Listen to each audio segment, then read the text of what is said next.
Mm-hmm.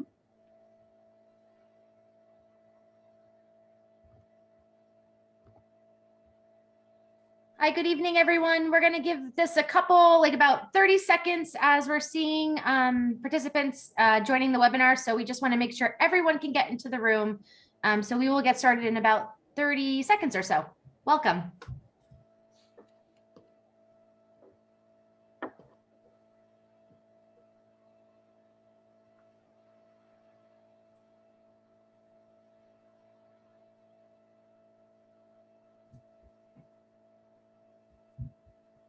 We still have people coming in. So again, we're going to give this just another couple seconds before we get started. So welcome, good evening, and we'll get started in just a couple seconds.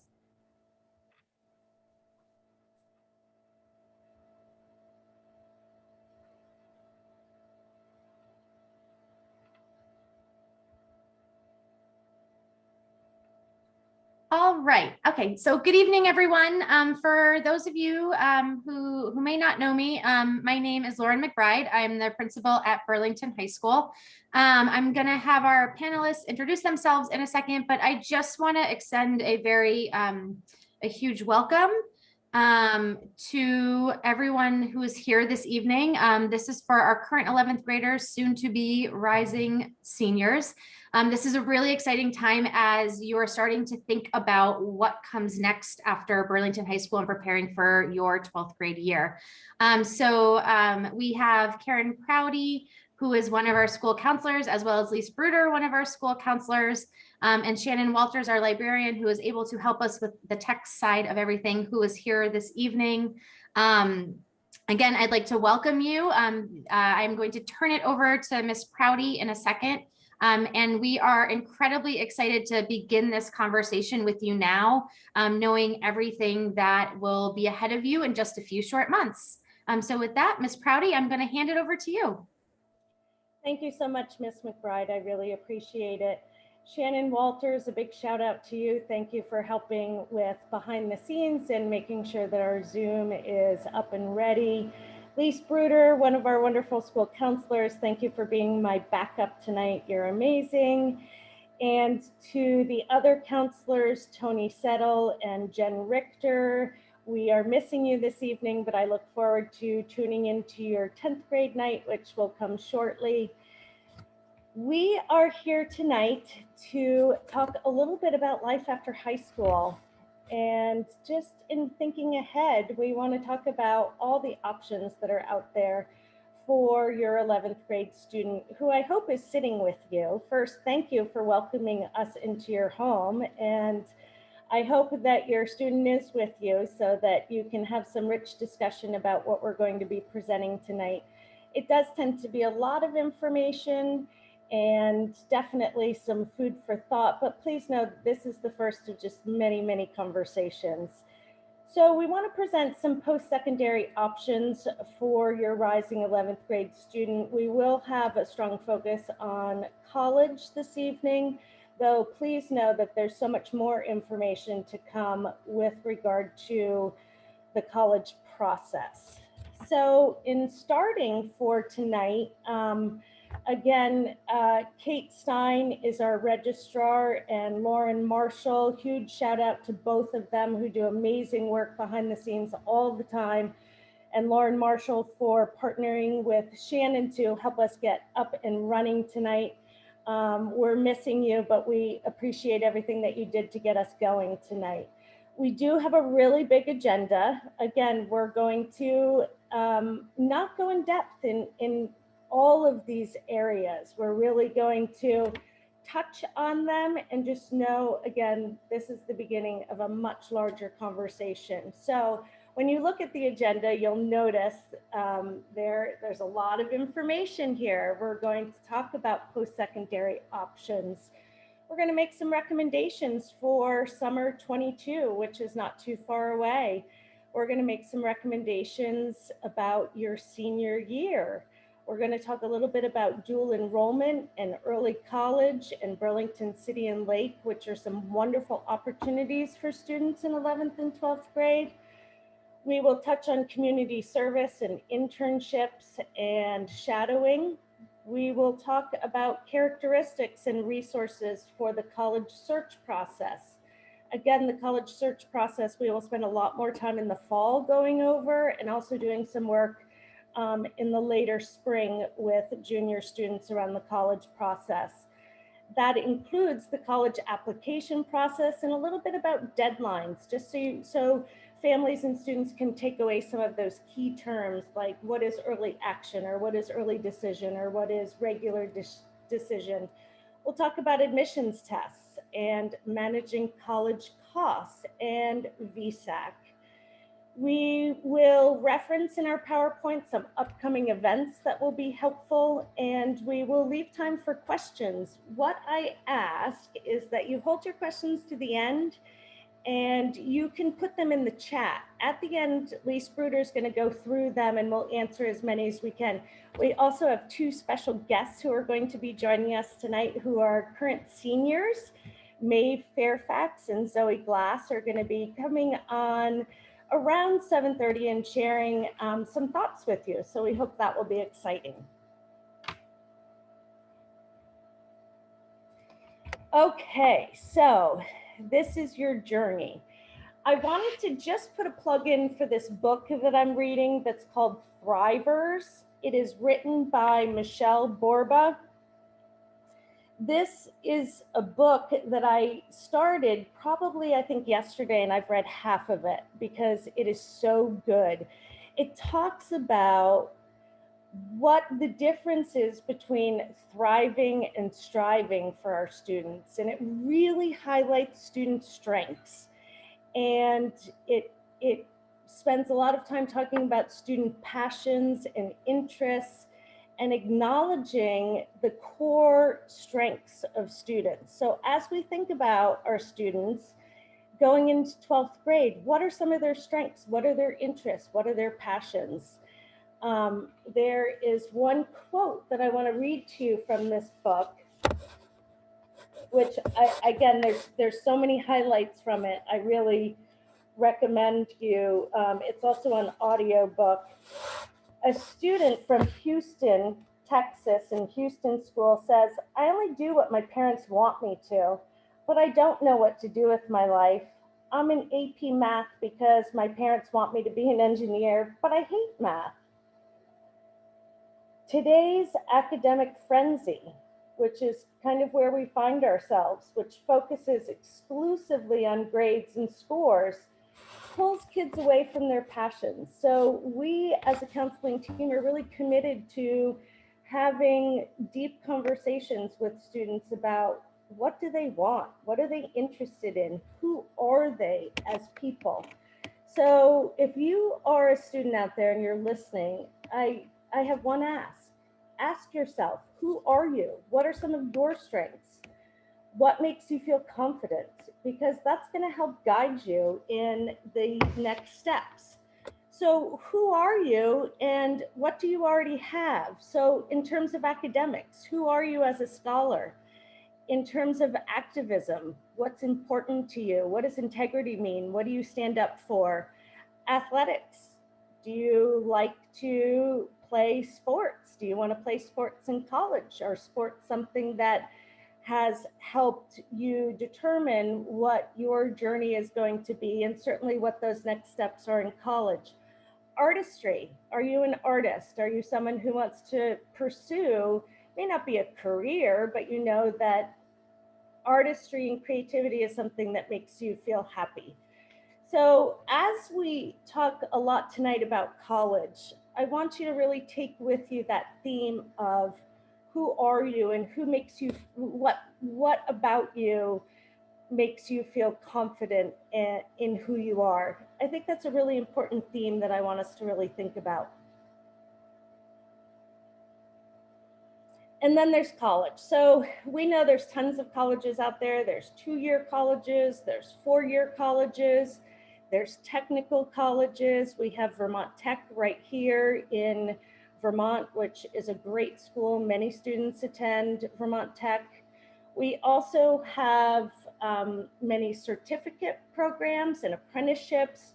Really, Burlington is a resource-rich community that has a lot to offer. There's a link there that I encourage you to look at if that is a path that's of interest to you. Gap years, I think gap years are becoming more and more popular as we kind of manage with COVID and making the decision of, do I go off to school? Do I not?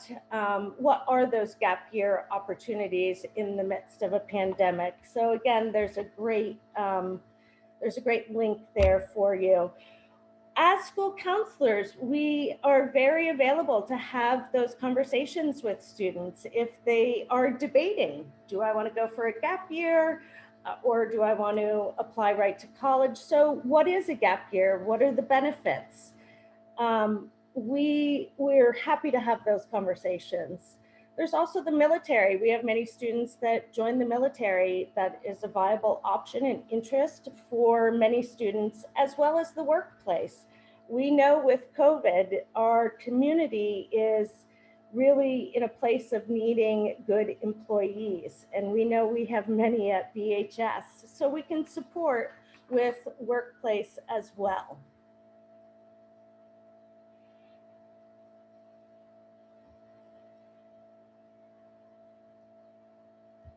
Okay, yes, post-secondary, let's see, summer 2020, that's the one I wanted. Thanks, Lise.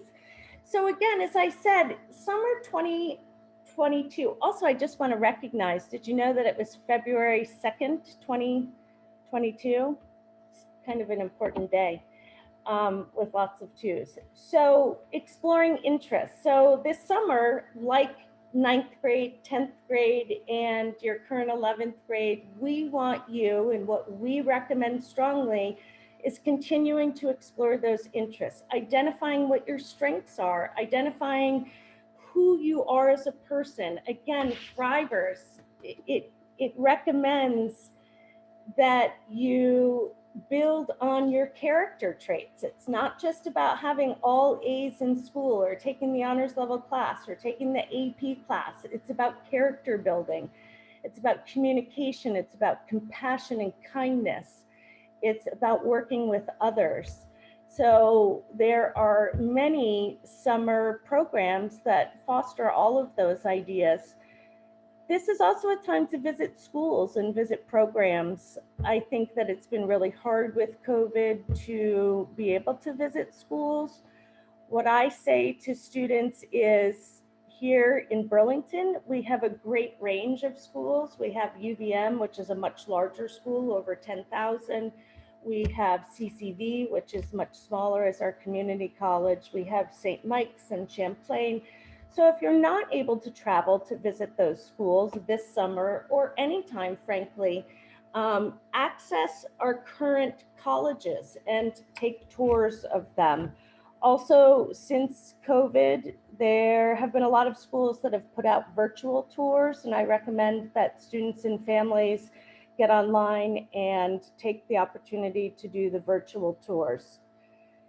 It's also a time in the summer to think about who you would like to have write your letter of recommendation.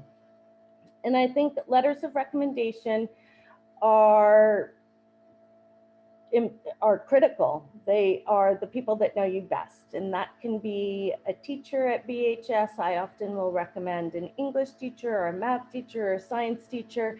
Again, it's who knows you well, who's going to speak to your strengths, and what do you want to study in school.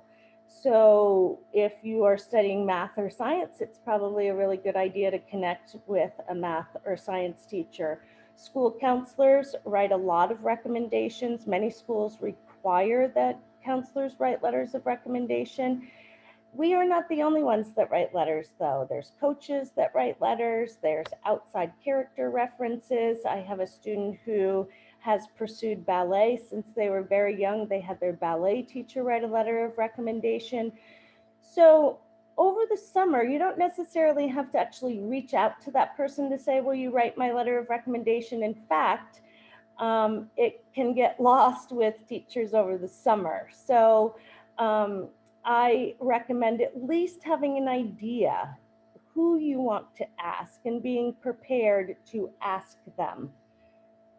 What we do ask for is a brag sheet. So that's an opportunity for students to really highlight what some of their strengths are, maybe a challenging time that they've had, activities that they participate in. And that does give the person who's writing the letter of recommendation more information about you. And we really do ask for that information and have it be detailed. Please don't just, give one sentence. One sentence doesn't sum up who you are.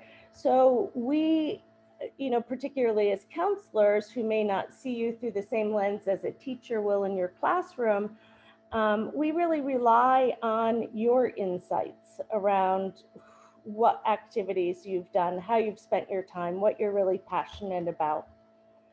Consider also over the summer as an 11th grade student and a rising senior signing up for dual enrollment. We do have a couple slides tonight on dual enrollment. I'll speak to more of what that is. And we, as counselors, highly recommend the summertime as a dual enrollment class. So now let's talk about your senior year. We do ask that seniors have a minimum of 5 classes, and those classes can be a mixture of BHS classes or dual enrollment classes. Sometimes seniors who have earned a lot of credit because they've had full schedules for 9th and 10th and maybe even 11th grade, they maybe want to take on some other opportunities. For some students, that may be Burlington City and Lake, which is a place-based program that really provides an authentic educational experience to students for a semester. So BCL could be part of that credit makeup. Dual enrollment could be part of that credit makeup. We have students who are teacher assistants who support a teacher in a class that they feel passionate about the subject area. We also have students doing independent studies. So that may be a time that you're finally having some time in your free schedule where you can take on more of what I would consider some flexible pathways. Again, really pursuing what you're passionate about, what your interests are, and opportunities that will allow you to learn more about yourself. So what the goal is too for your senior year, like every other year, is to really give thought and intention to building your schedule. And your counselor will help you with that. We're happy to have those conversations. If you're on the fence, not really sure if you want to take this class or this class, we can talk through that with you. We really look for the rigor and demand to continue through your senior year. It also could be some new opportunities for you. I've had students more recently, as we're thinking about course requests coming up shortly, I've had students say, I'm going to try that AP class this year. Great, how can I support you with that? But again, that rigor and demand is important. Again, thinking about dual enrollment, you can receive high school credit for classes taken at local colleges. So it's a win-win. You get the local college credit and you get the high school credit. You can also consider an internship or a job shadow opportunity over the summer. I'm working with one student right now who's actually doing an independent study, and her passion and interest that she found is blacksmithing. And so she's working with a local blacksmith, and she's getting some credit hours to do what she loves. And she is learning a lot. I received these photographs of her experience, and she is working with one of our teachers on really reflecting on how that experience has led her to be really interested in blacksmithing. So dual enrollment, already talked a little bit about it. You may have heard about dual enrollment in the past. Dual enrollment is awesome. It's offered by the state. Every rising junior and senior has access to 2 free college classes. Again, this is a win-win. It's high school credit and it's college credit. We partner with 5 area colleges. So the participating colleges are UVM and CCV, Vermont Tech and Champlain College, and St. Michael's College. Students will receive 1 high school credit and 3 or 4 college credits for successful completion, and those credits are transferable. I think one of the real highlights, and I'm so glad that we've moved past COVID some, is that students actually get to take the classes on campus. It was really hard last year when students would sign up for dual enrollment, and it was just another virtual learning environment for them, similar to what they were experiencing at BHS. Really, one of the positives of dual enrollment is that college experience. So you get onto a college campus to see what college is all about. And so I think learning about the professor's expectations and getting a head start on your college degree is a real plus. So summer registration for dual enrollment is February 18th. And fall registration is, I believe, on the 15th of April. So there's still some time there to talk with your school counselor, talk with the adults at home, and see if this is something that you would like to do. We partner really closely with Deanna Bradley. The hope was Deanna would be able to be with us tonight because she's the expert here, but I said, okay, you can go to your son's hockey game. That's good stuff too. And I will read the slides for dual enrollment, but counselors are very involved in working with students on dual enrollment, but it's actually Deanna Bradley that sits with them, helps them select the classes, helps them fill out the voucher. So she is an integral part in that process. Early college. Early college for some students is also kind of a win-win. You can complete your senior year of high school on a college campus. You can earn up to 30 college credits for free. At CCV, their early college program application is now open. So if you are thinking that you are a junior and you are in a place where you would like to experience early college in your senior year, this could be something to talk with your counselor and your family about. We have many students who participate in early college at CCV and still feel very connected to BHS.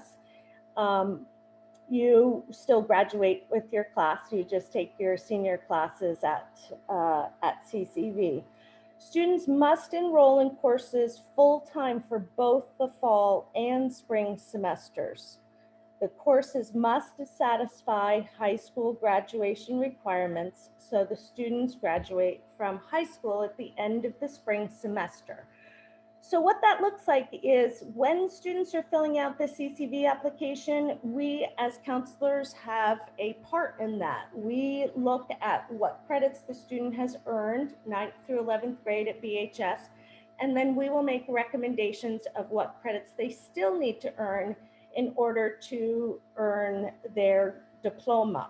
There's also a piece called the assurance form that Ms. McBride, the principal, completes. Again, it's a pretty straightforward process. Students do have to pay for their textbooks and lab fees and any materials fees and any other costs that are associated, though there is financial assistance that is available. Again, students can talk with their counselors, and Deanna Bradley is another great resource there. She supports us.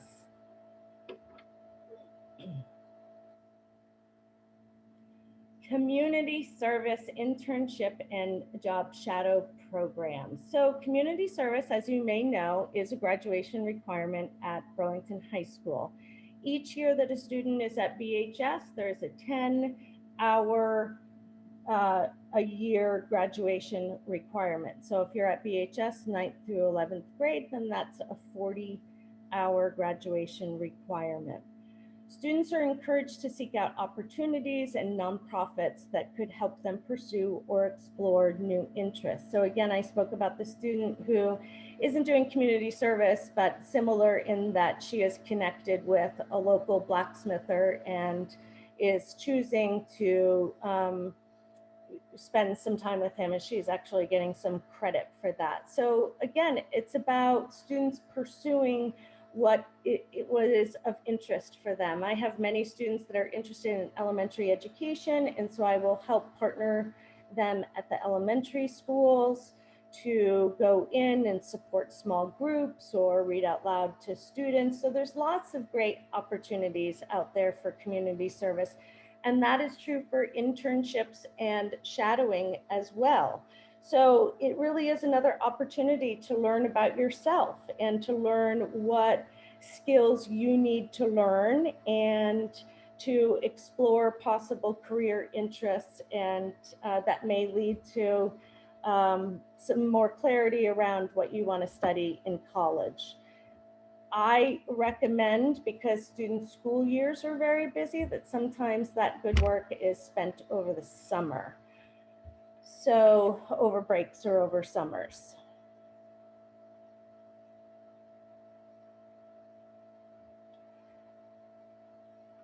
Okay, now we're going to get in a little bit to the college search characteristics.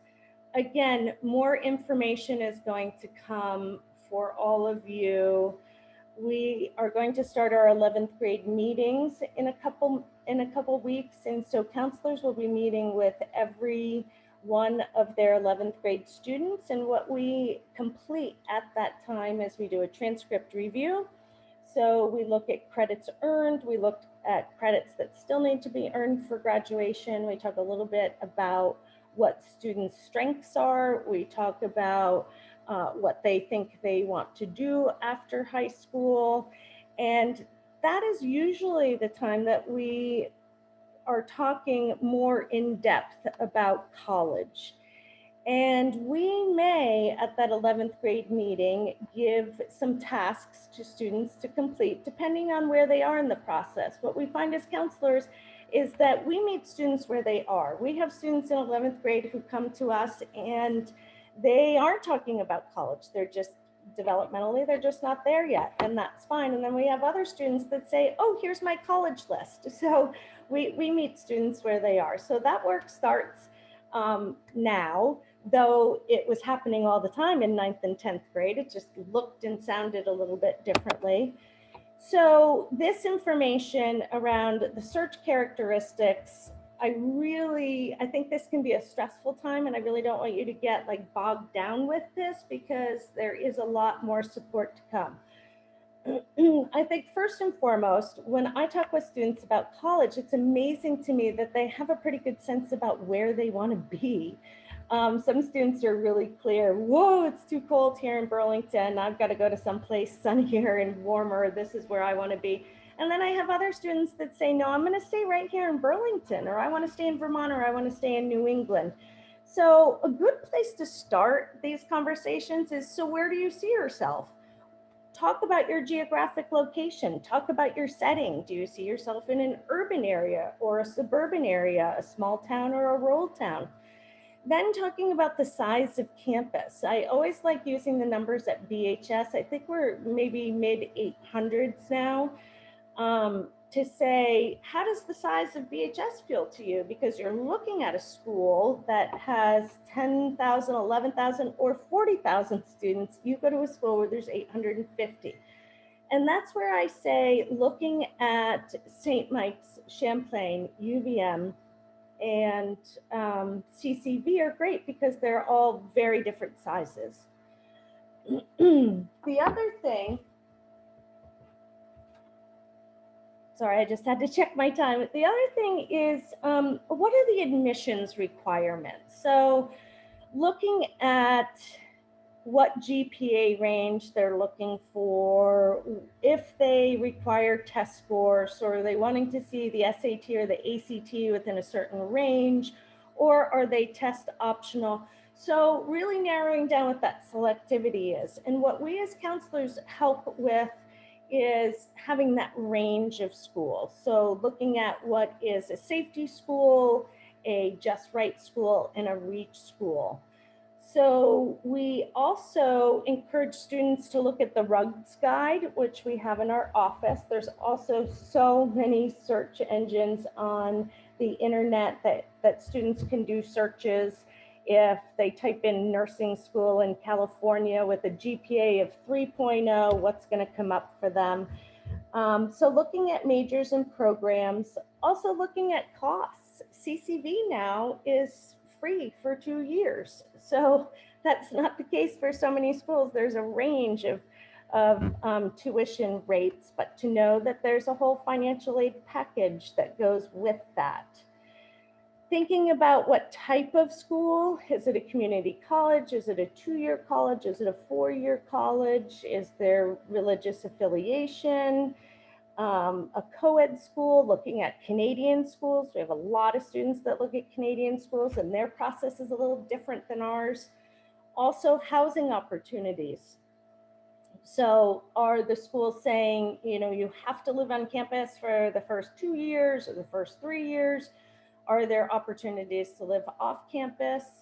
Athletics is another really important one, particularly for students that want to play Division I. So we will talk more with seniors around NCAA eligibility and making sure they're on track for playing sports in college.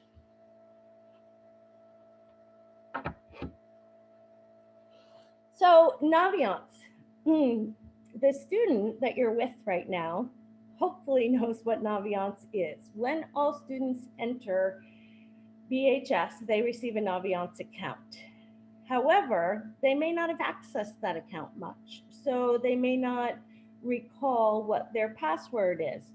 School counselors can help reset your password. So if you're not able to get into Naviance and you want to, and this is a good time to start kind of looking in Naviance, they have some great career and personality inventories that students can take. They also have a planner so that you can have a to-do list, and it helps you look at that range, that selectivity again.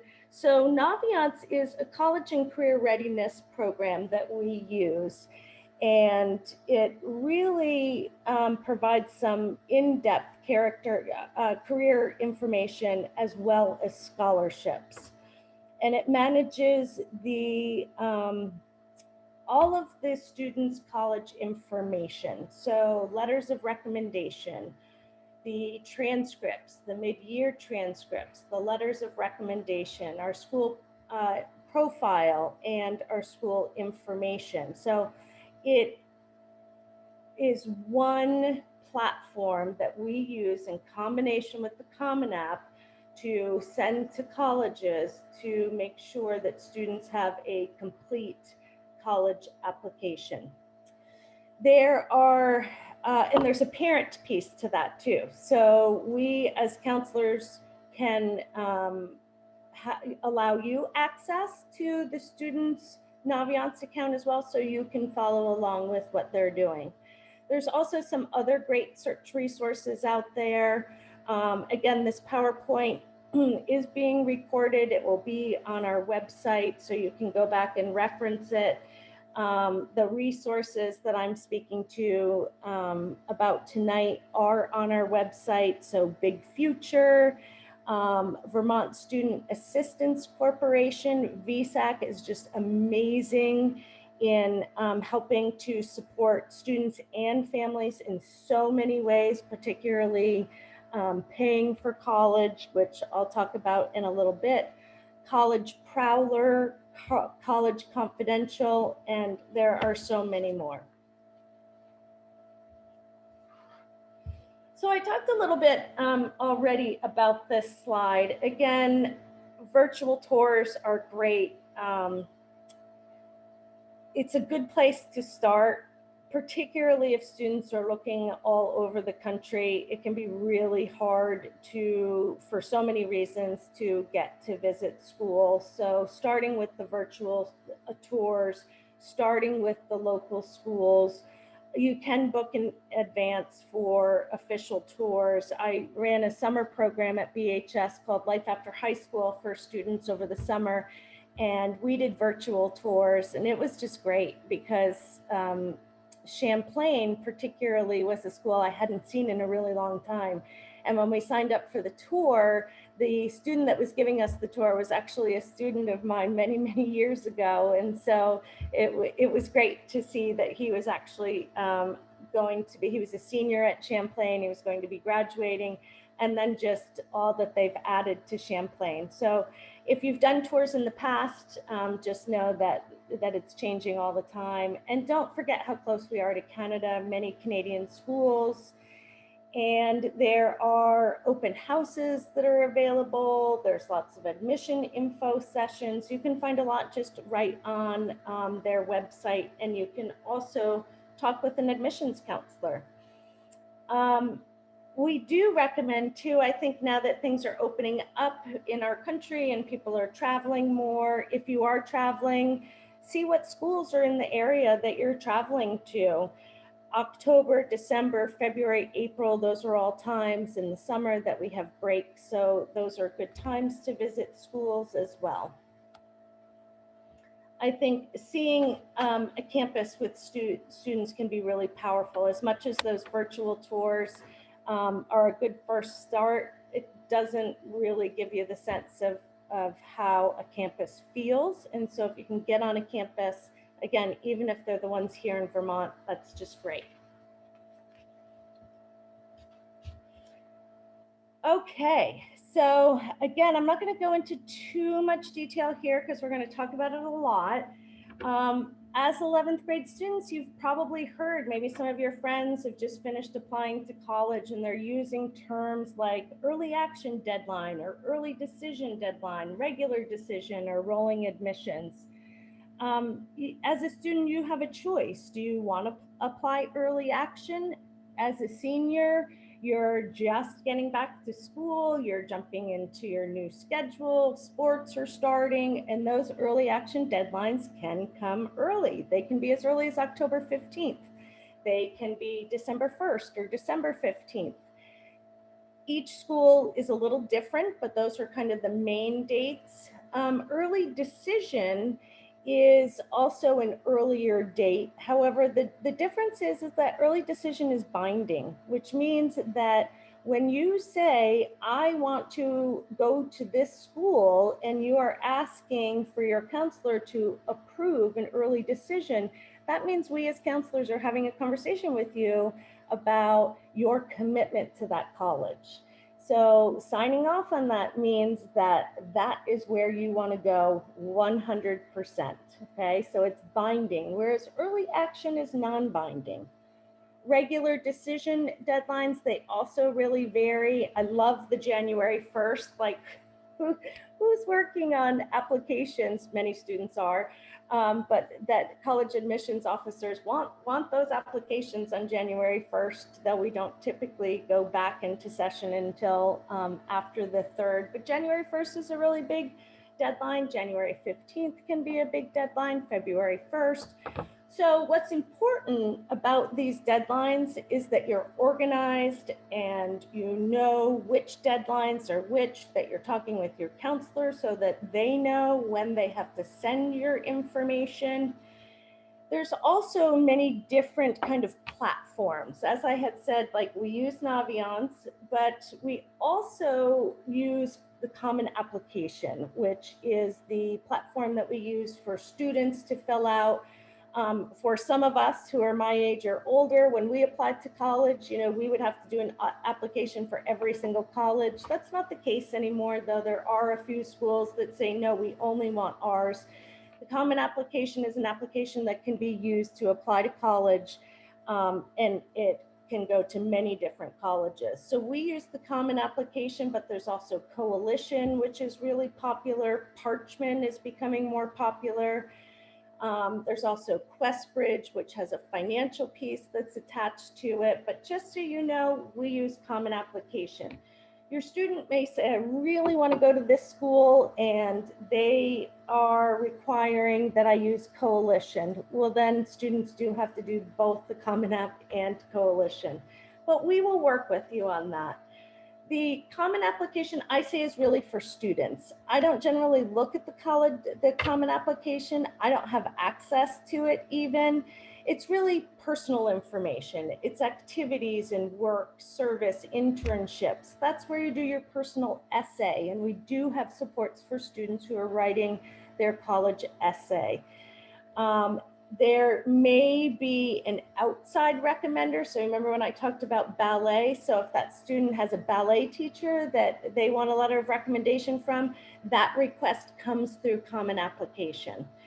That is mainly what the Common Application is. There may be some supplemental essays. Some colleges like UVM gives a series of like 5 different prompts, and you choose one of them to answer. So there, okay, good. You're back, Lise.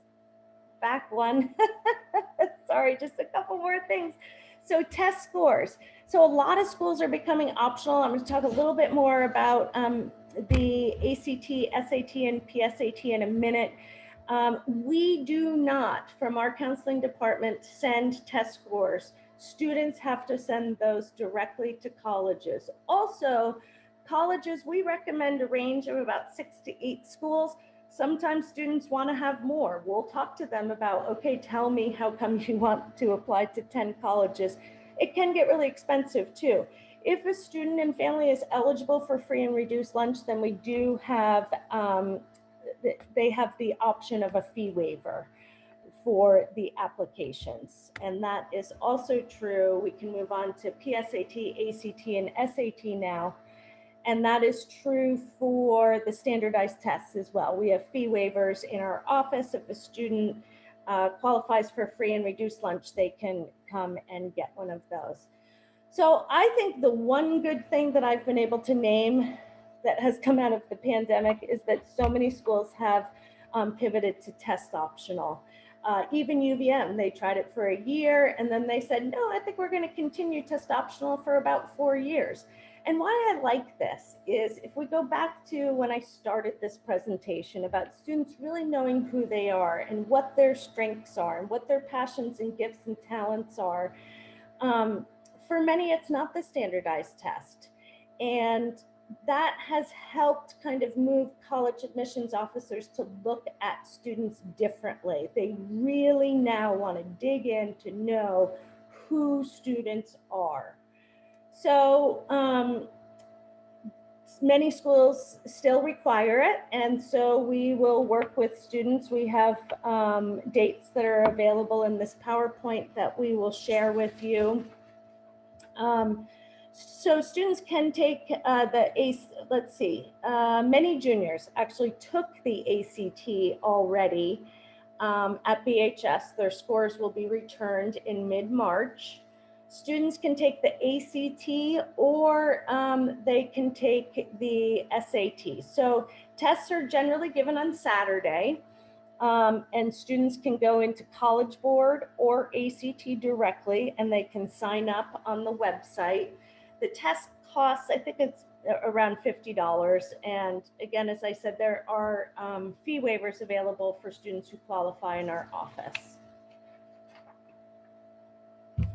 Many students and families will ask, which tests do I take? You know, what's the difference between them?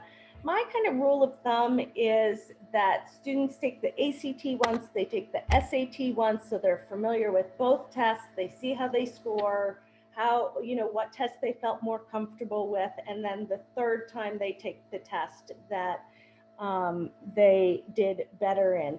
So the ACT generally, it's more content-based. It's meant to test skills that are learned in school. There's a serious time pressure. It rewards a person who is a fast reader, who is able to do math in their head, who enjoys science and using tables and graphs.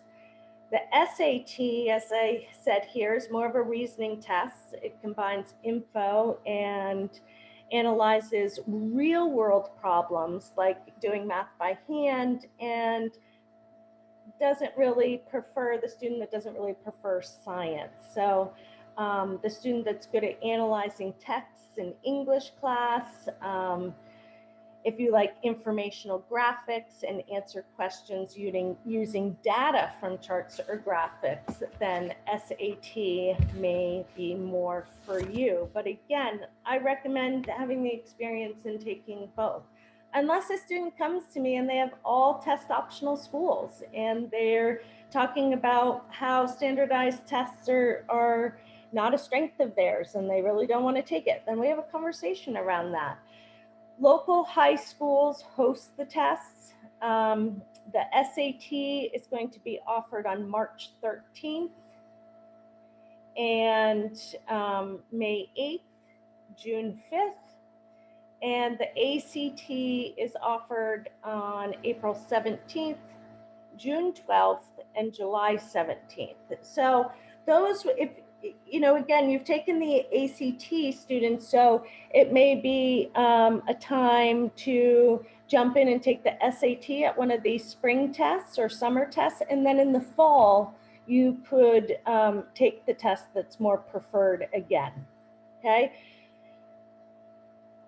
So I often have families say, and students ask, so how do I prepare? There's a lot of test prep opportunities out there. Typically they cost a lot of money. What I say to students is Khan Academy. Khan Academy is so great. And if a student can structure their time where they start 3 times a week, maybe for 20 minutes, and then they increase their increments so that they really get, you know, it's that fluency piece and understanding the language and the questions that can really benefit them. But there's also a free test prep guide for the ACT right on their website. And again, as I said, not all colleges like UVM are now test optional, and SAT subject tests have been discontinued. So a lot has changed with standardized testing since the pandemic. Okay, so talk it over. Juniors, this is a place to talk it over. So who do you talk it over with? You can have conversations with your school counselor. Again, those 11th grade meetings are going to be starting shortly. I think by February 12th, we've already put an email out to families about that. Also, it's a time to talk with family and friends. Ask them, how did they choose their college? Ask them, how did you choose your major or your field of study? How did you choose your career? I'm really curious to know, were those interests and passions that made them feel really confident in 9th and 10th grade? I wonder. Talk to your teachers, coaches, neighbors, mentors about their college decisions. Talk with our current senior class about how they got to be where they are today. If you have already an interest in a certain field, talk to that person. How did they get there? Ask them lots of questions. There's going to be a college fair at St. Michael's. We will post that date. I don't have that right now. I wanted to just, I think I may have gone out of order here, but I wanted to go back, Lise, to the managing college costs and VSAC resources, because I talked a little bit about the Vermont Student Assistance Corporation located in Winooski. Soren Dews, who is our VSAC counselor at BHS, he has been just amazing at working with students and families around the financial piece. So the FAFSA. The FAFSA is a piece that parents need to contribute, and it can be challenging because it involves, you know, your taxes, and makes me think of like when we have to do our taxes, you know, lots of forms like our tax forms. There's a lot of help though. So this is Soren's slide that I want to just read to you. Junior year, so managing college costs presentation. So this will be a BHS presentation by Soren from VSAC. There will also be virtual options that are available to talk how do you navigate the financial world of college. There's also the College and Career Pathways virtual event that is going to be happening on March 5th. College resources. So go to the vsac.org website. There's also the VSAC Talent Search Program for students who will be first generation college students. We as counselors work with our students in Soren to make a lot of those recommendations, and that's who Soren supports when he comes to BHS. It's a lot of extra support. So senior, when you become a senior, the senior night will include the FAFSA. So again, the financial aid, the federal aid that has to be filled out. Soren will support you when your student is a senior. We have a forms night that you bring your tax forms and Soren pushes in and helps. And then there's also VSAC Fridays, which is a one-on-one appointment with a VSAC counselor to go through everything with you. Okay, so upcoming events is our last slide here. Again, remember, please put those questions in the chat. I see there's 11 of them so far. The College and Career Pathways I already mentioned is March 5th. There is the VSAC website, managing college costs presentation. We are going to have that with Soren at BHS. That date is still to be determined. I mentioned junior course registration. Again, those meetings, I thought it was the 12th, but it's February 15th. We will be starting with your juniors. And then the dual enrollment summer registration, just as a reminder, CCV opens on March 4th and classes will start May 26th. So just a final thought. So, started the presentation really highlighting thrivers and how important it is for students to build their self-confidence, to learn about who they are, what their interests and likes and passions are. The grades that you earn in high school and the rigor of your courses are among some of the most important factors that are considered on your application. So you really do want to give thought and intention to building your schedule. But I also, and of course to keep your grades up, but I also am going to challenge you to not pack your time with lots of things to put on your resume or on your common application just because you think it's a good idea. Put on the things that you really dedicate your time to, the things that you love. And also, we as counselors, we want you to have fun with this search process. So it really is the start of an exciting transition. It also can be a time of anxiety. We recommend to not compare yourself to others. Everyone is in a different place. And remember, it's your journey. This is your personal journey. And we are here to support you and help you. So I have invited the special guests, our two seniors, Mae Fairfax and Zoe Glass. And I love hearing from the students. And when I have done this presentation in the past, we used to have like 6 to 12 students in our auditorium, and it was so great. And what I learned was that so many of our students are busy. They're packing it all in. And some are sick with COVID, and others have play practice, and others are off at sports.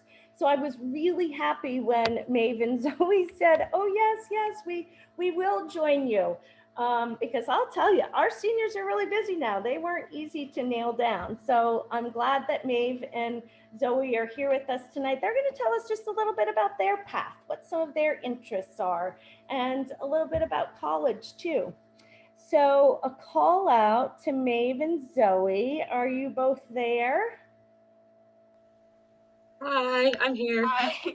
Oh, hi, Maeve. Good to see you. So I hope Zoe will join us. She did say she wasn't feeling great. So maybe. Karen, I'm going to interrupt for a moment. Zoe's there. You may not be able to see her in your view. You have her video on. Give a wave, Zoe.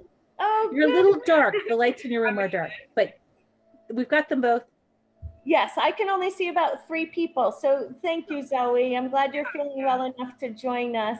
So Maeve, I'm going to have you start if you would, because I can see you on my screen. So a fun fact about Maeve is that I've known Maeve since she was in kindergarten at Champlain. I was her school counselor then. So Maeve and I have worked together for many, many years. And one of my highlights is being able to work with students that I have known since elementary school. So Maeve, maybe you could start us off with, not necessarily just focused on your senior year, but maybe your path at BHS.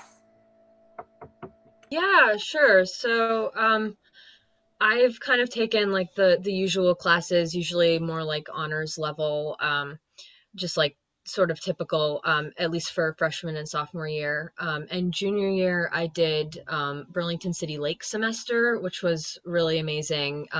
Definitely my highlight of high school so far. And then I've also taken both of my dual enrollment classes. So yeah, this year I did one about music technology, and also last year I did one about education. It was like about children's literature, which both of those were kind of just like ones that I was interested in, and at least with the education one was something I knew I was interested in studying in college, and so that was like a really cool other way to get some education beyond just like the normal classes. I am taking a couple of APs this year. My rule generally for APs is take them if I'm interested in them, but otherwise they're a lot of work. So like Miss Freddie was saying, like it's good on a college transcript, but also don't kill yourself and take classes you're interested in. Like I said, I have an interest in education as a field to study, and um, through like a couple of interests that I have, like sports and music, I've managed to do some like work with kids, and that was sort of how I figured out that I was interested in it. And I then sort of decided to try and explore it as much as I could. Like I did an internship at Champlain Elementary School, which is where I went to school. And like Miss Prouty was saying, she used to be a guidance counselor there too. But that was really helpful because I sort of identified even more strongly that it was an interest, and then could kind of like move forward with that in the college search. As far as like college search went, it was more, I wanted to be able to be in a place that had like, I'm really interested in the outdoors, and I'm a skier, so I wanted to be in a place that had good outdoors, and also like not in the middle of nowhere. So a lot of it was location based, and also it needed to have an education department that I could at least like explore my interest in. Yeah, does that sort of answer your question, Miss Freddie? Maeve, that's an excellent example. And I like too that you got the skiing in there. So Yeah. based on some of the experiences that you had in high school, you had kind of these non-negotiables when you were looking at colleges. They had to have a strong education program, and you wanted to be able to still pursue your passion of skiing. So I think I'm so glad that you said both of those.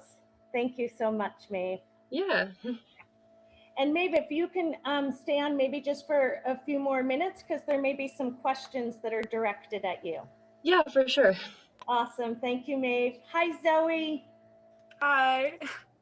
So glad you came. Yeah, I'm glad I made it too. Yeah, so I guess my experience, um, I definitely agree with what Maeve said about like taking what you're interested in and pushing yourself, but not too far. That was kind of my mindset throughout all of high school. I definitely wanted to challenge myself, but I also knew that it wouldn't be, worth it if I was taking classes that I just wasn't interested in, especially hard classes. And that mindset definitely carried on with me through senior year. Like with APs, exact same thing as Maeve. I was just like, okay, I definitely want to push myself to take a hard math class, but like, is AP Calc worth it? I don't think so. So I kind of had to like know my limit. um, but yeah, I've definitely had college in the back of my mind through these past 4 years. Just kind of thinking like, oh, like what do I want to do after I graduate? What do I want to do going into college? And me personally, I'm a really indecisive person. It takes me a while to figure out what I kind of really want. So it was definitely like helpful to just be thinking about that constantly.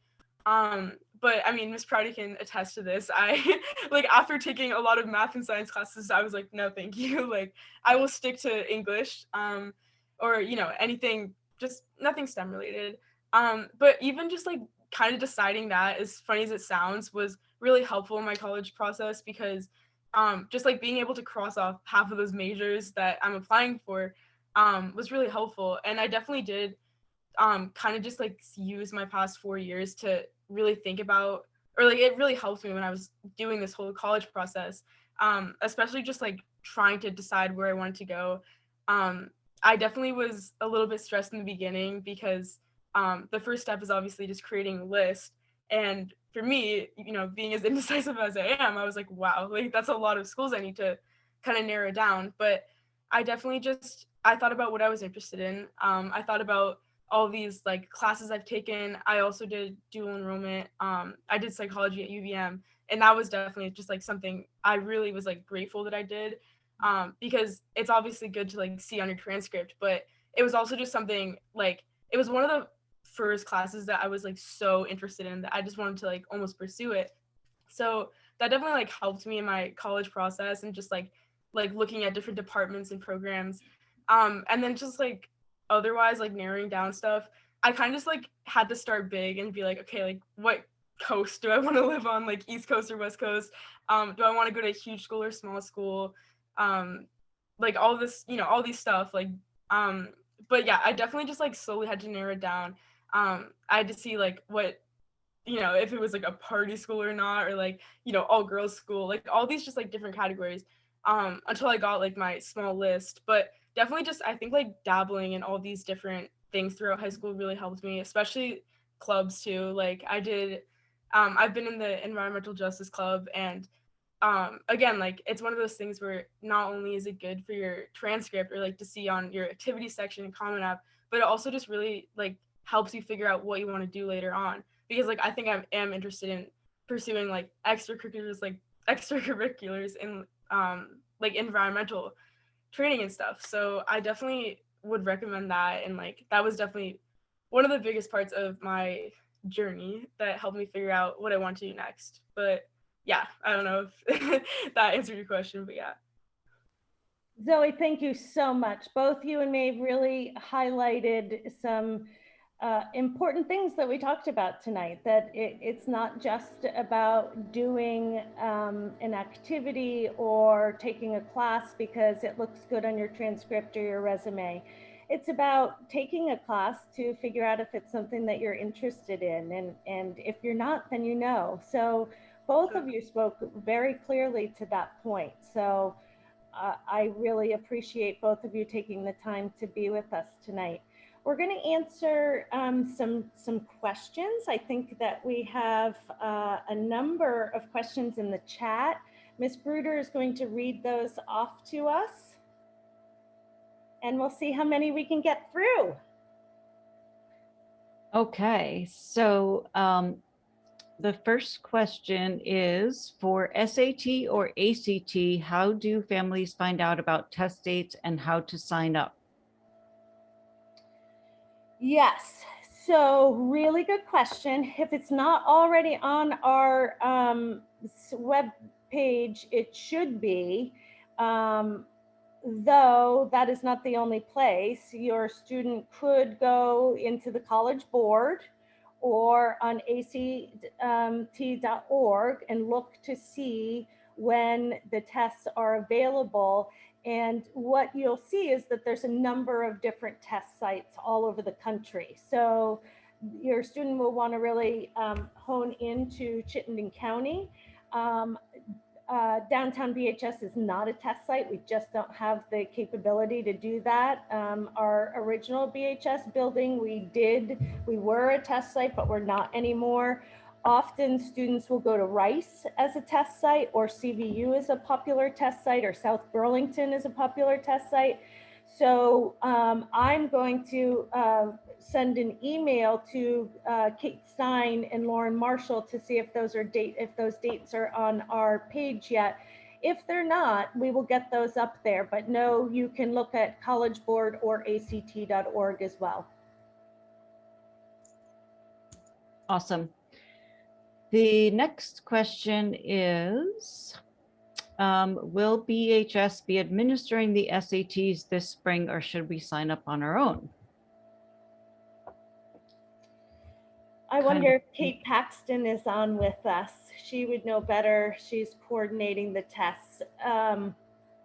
Kate is here. I'm not sure if her audio is working. Okay. Yes. I Kate, think you're muted right now, but yeah, so I think she's having some trouble. So we are not administering the SAT at BHS this year. We do have the ACT and the pre-ACT that we're administering, but not the SAT. Yes, that was going to be my guess. So thank you, Lauren, for weighing in. Good questions. yeah. Next, how would students find Naviance info to log on if they don't know where that is? So if a student has come to BHS since 9th grade, and I guess I'm dating myself a little bit, knowing that we didn't have a building and then it was COVID. And so have we really had a typical 9th grade year? Not really. So what I can say is that all students have a Naviance account. They may not know how to access it because I'm not sure what that looked like in the fall. In the past, every student would get their username and password for Naviance. So at this point, they should be contacting their counselor if they don't know how to get into Naviance.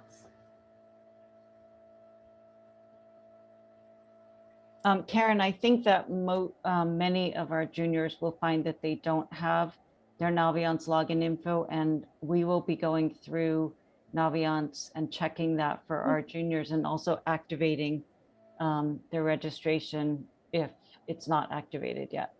Yeah, so we'll be starting that. That will be part of what we will accomplish at our 11th grade meeting. But if that isn't happening quickly enough for the student, then they can reach out to us directly.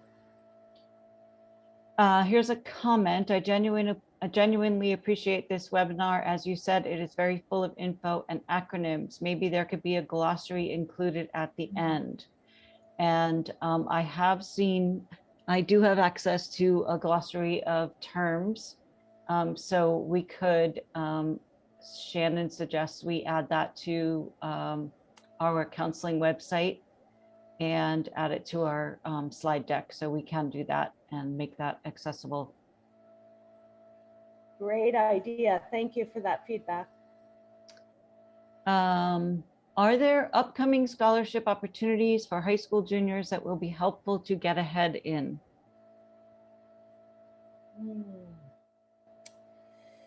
That is a really good question, and that is kind of twofold, because scholarships, we have national scholarships, we have local scholarships, we have BHS scholarships.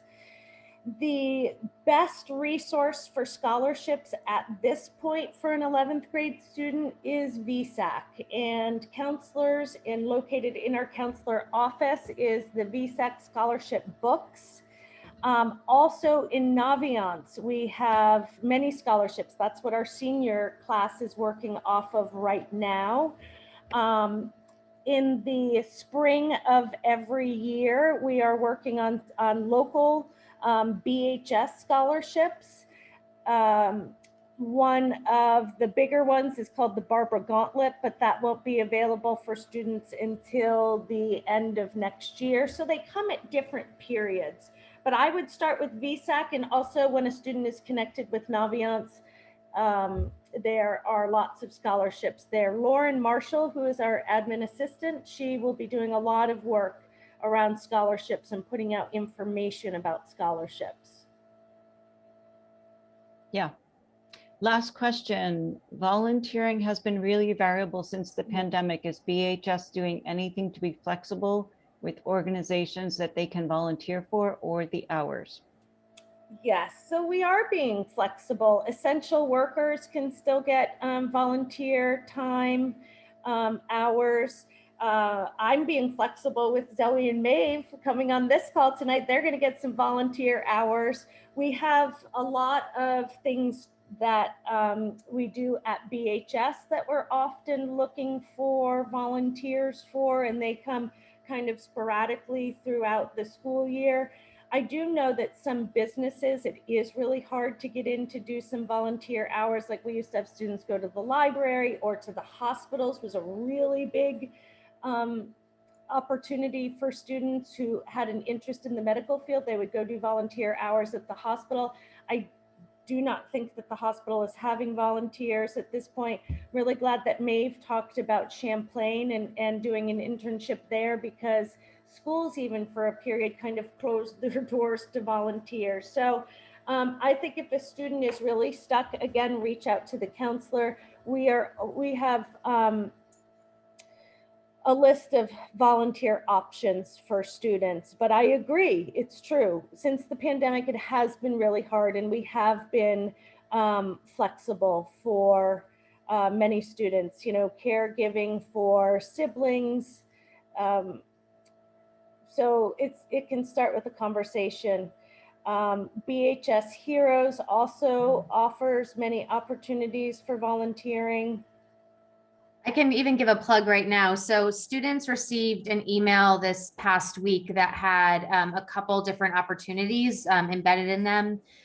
They were opportunities to take part in some of the projects that we're working on. So one of those is our student handbook revision. One is a task force to kind of like look at our overall, or to be part of a focus group that looks at our overall like student supports within the building. And another is actually to be ambassadors at BHS. So that is like giving tours. We have a lot of upcoming tours for 8th grade families that are going to be on the horizon in the spring. And all of those are community service-based opportunities. So students did receive that email. So please remind them to check back on that. So we're also auditing right now some of our extracurricular activities to identify what ones like BHS Heroes, for instance, is a community service-based club or extracurricular. And there are some others as well that count for that. So we've been trying to look at some of our programs that really are dedicated to service. So I definitely, to Ms. Prouty's point, like, you know, there is a lot of flexibility, but there's also a lot of opportunities that are already embedded. And I think some of the things that we can like help to support students is to like ask about those as well. So that way we're ensuring that they are getting hours for things that count as community service. Thanks, Lauren. There's a question asking if internships count as volunteer hours. One thing I think we could mention is that teaching assistants, when students sign up with Ms. Pobridge to become teaching assistants, they can choose to take that for credit, or they can get volunteer hours for that as well. So that would be a type of internship, quote unquote, that might count for volunteer hours. Otherwise, Karen, I'm not aware of many other internships counting for volunteer hours. Are you?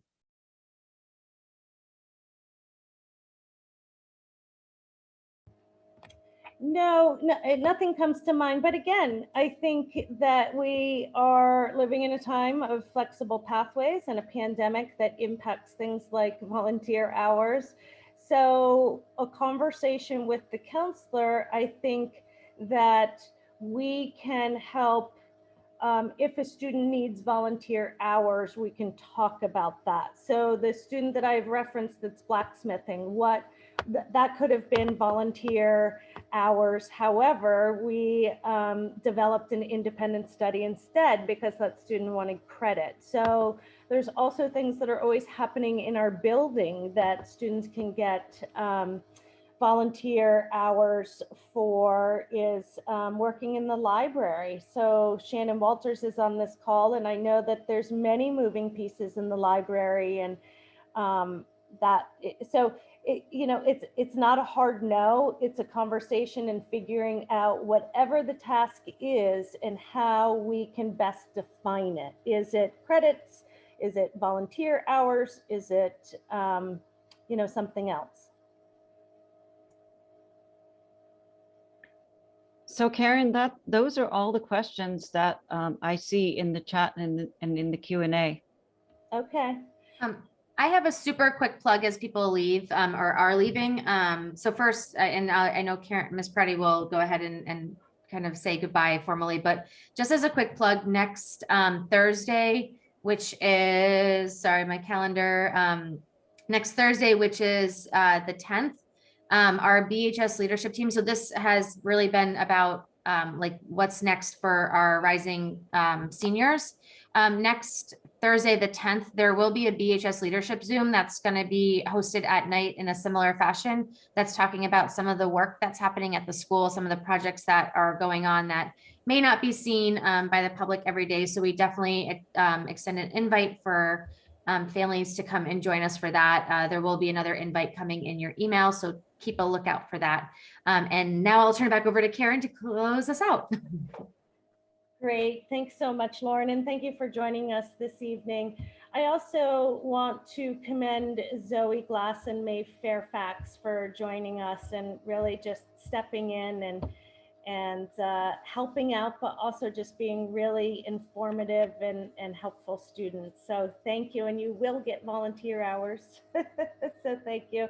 Thank you, Lise, for working behind the scenes, and Shannon for helping out.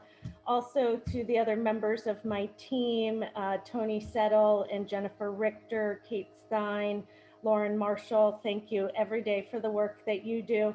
And most importantly to parents, thank you for sharing your students with us. It's what keeps us coming back every day.